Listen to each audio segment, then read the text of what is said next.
Is Le Mans Ultimate the iRacing killer? I think it's actually going to force change with iRacing, and I'm going to explain why, because there's a 10-year deal at the heart of this. But fundamentally, right now in the European evening as I record this, there's 5,000 people playing Le Mans Ultimate online on Steam, which is incredible. I'm really happy for them. There's also, and I'm happy for these drivers as well, but the figures are quite surprising. There's 15,000 drivers on iRacing right now in the iRacing service. So we've got 5,000 happy Le Mans Ultimate sim racers. We've got 15,000 happy iRacers, which is 20,000 sim racers. Great news for sim racing.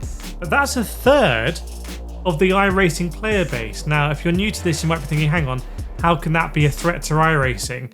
Well, we know that the business models are fundamentally very different for these games, and this is why I think it's going to force a change with iRacing.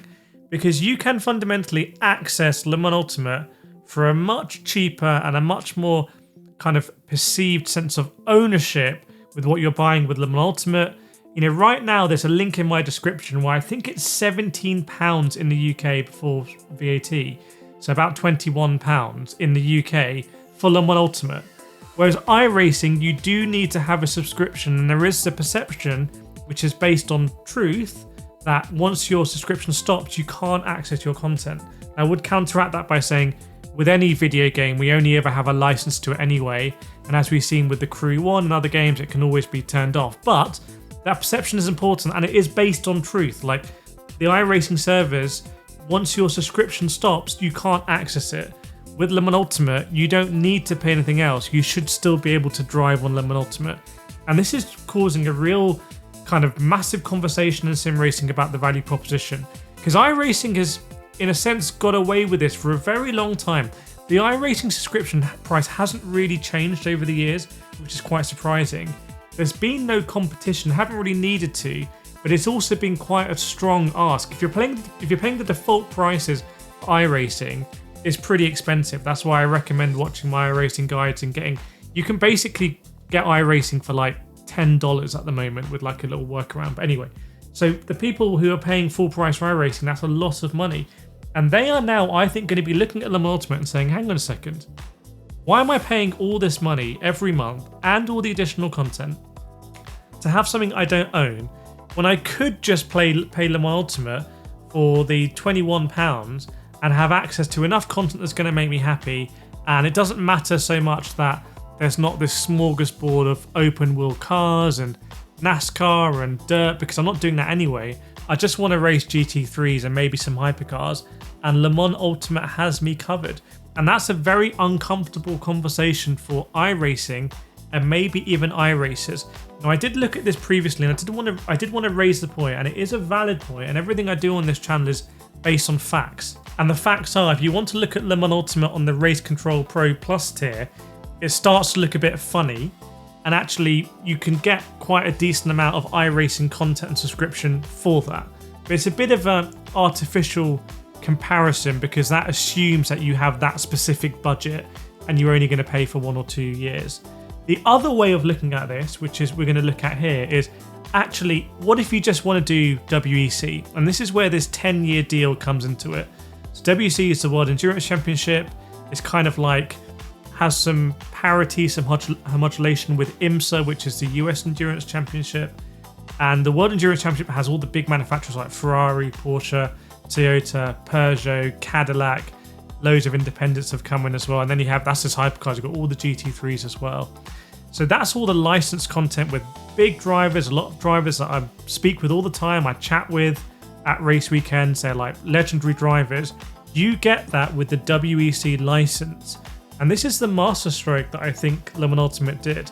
When the financials were super bad, and when motorsport games were everyone loved to hate motorsport games, they went out and got this license for 10 years. So it's a 10 years, I believe, some level of exclusivity with the license. That means that the World Endurance Championship is aligned with motorsport games and aligned with Le Mans Ultimate in making this a success. And that is a little bit different to what I've seen with other games, where it seems for other sim racing titles, it's difficult for them to get the buy-in. For example, it's difficult for Gran Turismo, for whatever reason, to add GT3s. It's difficult sometimes for iRacing. It kind of adds cars bit by bit.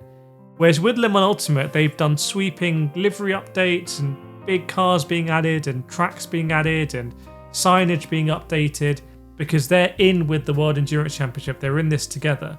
And this is where the comparison starts to get ugly for iRacing. Because let's pretend that you don't have a fixed budget of just $120 and you want to work out which one is best. Let's say you actually prefer, you want to do World Endurance Championship. Let's say you want to drive all of the cars and all of the tracks. You can do that in Le Mans Ultimate for the price of the game and then all of the DLC. In iRacing, you're going to have to buy those tracks at $15 a pop and the cars at about $12 a pop. And it's going to add up big time. And on top of that, you're doing your subscription. So if you want to enjoy all of the hypercars, it's going to cost you in iRacing. And then in another blow to iRacing, and I do think some of the content around this, there are some agendas going on. But factually, when people looked at the times, I think when the Ferrari 499P was added at Sebring, those times are not as accurate in iRacing as they were in Le Mans Ultimate. Le Mans Ultimate seemed to have the more accurate hypercar. That's a big deal. That stacks up with the license, and that's a critical blow to iRacing. That's always been kind of a loft on this. It's iRacing. It's the best place for the simulation. There's also been a lot of debate about tyre models and different tyre compounds on the hybrid systems and the hypercars, and these are all criticisms that have been leveled at iRacing for a long time. I've been doing iRacing for a long time, and people have always talked about that, but there's never really been an alternative. So what Le Mans Ultimate have done with taking that R Factor 2 engine that was always highly rated, it just never really had the game around it. When I speak with real racing drivers, a lot of them are using like R Factor Pro and stuff like that to actually practice. When I spoke with Nick Cassidy, who, mark my words, come back to this video because he's just signed for Peugeot.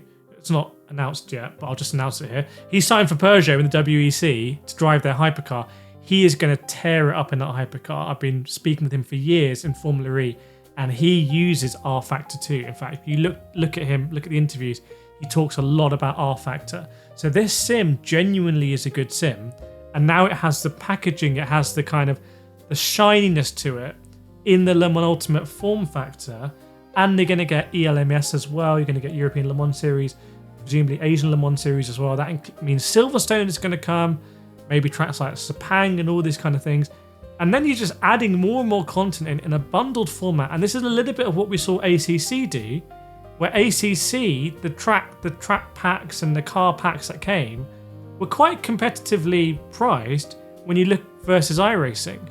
And ultimately, even if ACC wasn't seen as such a serious sim to iRacing, there was a moment where I think for GT3 racing, a lot of ACC was kind of the place to be. And that's a separate video, by the way, on why Kunos haven't really been able to maintain that in ACC, why they haven't been able to take ACC to the next level, why iRacing, I think, ultimately won that battle with ACC, especially when it comes to big events. And, anyway, that's a separate video, so leave a fire emoji if you want to see me do that one.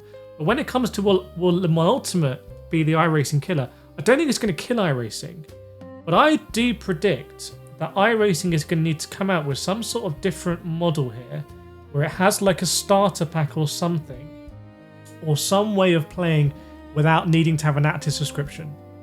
So maybe you can pay $30, $40, get a certain amount of content that you can race, and you can also race online in that content. Because I think this is the effect of competition. Like, competition is great here. We're going to see better results for sim races. And that's why on this channel, I like to really speak completely honest and openly about these titles, about the hardware, to promote competition, to promote scrutiny, and ultimately, hopefully sim racers will win out and will have better experiences. Because it's a massive success that Le Mans Ultimate is getting 5,000 concurrent players, and those players are really enjoying it. And iRacing is going to get better as well. I think it's going to be more compelling. It might add some more single player to kind of, flank Le Mans Ultimate there, because I'm not convinced about the screenshots I've seen of the Le Mans Ultimate single player. Like, it looks a bit basic, but they're obviously working on it. So maybe iRacing can do something interesting there. And also the models as well, in terms of the physics models, wet weather. iRacing deserves credit for Tempest. Will Le Mans Ultimate and R Factor 2, will they bring something similar? We'll see. It's going to be great for sim racers. So those are my thoughts. As always, I want to hear what you have to say in the comments. Very interesting times for sim racing, but I think this is a good development.